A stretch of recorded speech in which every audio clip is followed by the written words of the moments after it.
Famous football player ప్రకారం hard work, talent ఒక్కటే సరిపోదు. ఈ ప్రపంచంలో కంటిన్యూస్ గా హార్డ్ వర్క్ ఉండాలి. ఏదైనా సాధించాలి అంటే టాలెంట్ ఒక్కటే సరిపోదు అని చెప్పి కేవలం టాలెంట్ తోనే గెలవలేము అని చెప్పారన్నమాట క్రిస్టియన్ రొనాల్డో. అదే విధంగా మైక్ టైసన్ ఫేమస్ బాక్సర్, మీరు అందరూ వినే ఉంటారు. ఆయన కూడా కన్సిస్టెన్సీతో ఏదైనా చెయ్యొచ్చు, ఎంత పెద్ద ఆటనైనా గెలవచ్చు, ఎంత పెద్ద లక్ష్యాన్ని అయినా ఛేదించవచ్చు అని చెప్పారు. వీళ్ళందరూ నిజమైన హీరోసే.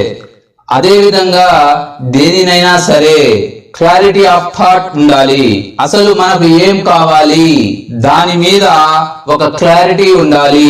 ఆ క్లారిటీ లేకపోతే